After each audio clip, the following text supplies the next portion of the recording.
Welcome back. It's 6:52. Time for your morning news now. 6 people are dead, including 3 children, after a house fire in Necedah Sunday morning. Authorities were called to the fire on Morrow Smile Road around 2:30.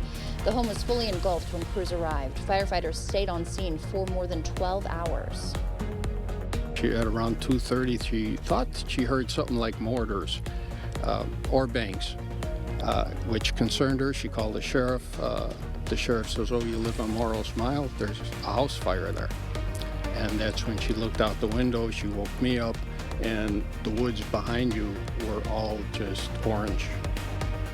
Investigators believe the fire was accidental. However, the investigation is ongoing. A GoFundMe has been created for several of the victims and their families. You can find a link to that on our digital platforms. Hurricane Beryl has now strengthened to Category 5, making it the earliest storm to reach that strength on record in the Atlantic. Currently, its eye is in fairly open waters of the Caribbean Sea, but it's expected to impact Haiti and the Dominican Republic starting today. Could then eventually hit Mexico, but the weather in Cancun is still beautiful for now. That community is getting some schools ready to use as shelters. Lawyers for former President Trump have filed a letter to challenge Trump's conviction in his hush money trial following yesterday's Supreme Court ruling on presidential immunity. Sources say the letter filed with New York Judge Juan Merchan seeks permission to file a motion to challenge the verdict. In May, a jury convicted Trump of 34 felony counts for falsifying business records in his hush money trial. If Judge Merchan allows the motion, it could delay the former president's sentencing scheduled for next week. Governor Tony Evers was in Eau Claire yesterday to learn more about the city's efforts to fight PFAS contamination. The governor joined officials to tour a water treatment plant. He also heard a presentation on Eau Claire's proposed PFAS removal facility, which breaks ground next month. Fighting PFAS contamination has been a central part of the governor's agenda. The bottom line here is that PFAS are still in our environment. People are still making PFAS, and people still are finding out at this point in time that PFAS are wrecking their water and making people ill. Last year, the governor approved $125 million in funds to combat PFAS. Republican lawmakers have refused to release those funds. Governor Evers has since filed a lawsuit against the Republican-led Budget Committee. U.S. gymnastics superstar Simone Biles is making her 3rd trip to the Summer Olympics after locking up her spot on the 5-woman U.S. team.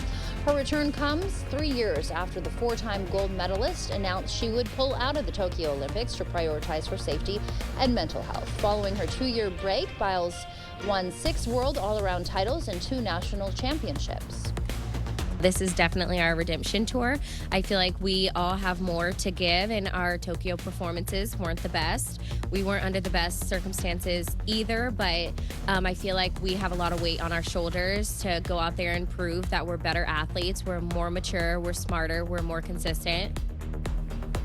The Summer Olympic Games are set to kick off in Paris July 26th. I do like all the smiles and happiness and focus. We get into the rainfall that will continue to track to our east.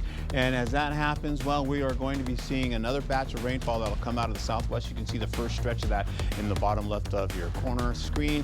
And of course, I'll have your full forecast coming up for the noon hour back when we return. And the college favorite cup of noodles has introduced a new flavor of instant ramen that's more like a dessert. The new limited edition flavor is called Campfire S'mores, featuring a sauce-based flavor blend of chocolate, marshmallow, and graham crackers. But if you don't think you can taste the marshmallows, you can always add mini marshmallows to the top. So what do you think? Would you try that? Well, I had to take a second to say, was that going to have noodles in it too? I wasn't sure what was going on with that. Yeah, I guess noodles and chocolate and marshmallows. Yeah. I don't know. I would try it. I don't know if I would eat the whole thing. How about you first? Okay. All right. We'll see if we can find one. I bet Woodman's has that flavor. Thank you for starting your morning with us. We will see you back here at noon. Until then, enjoy your Tuesday.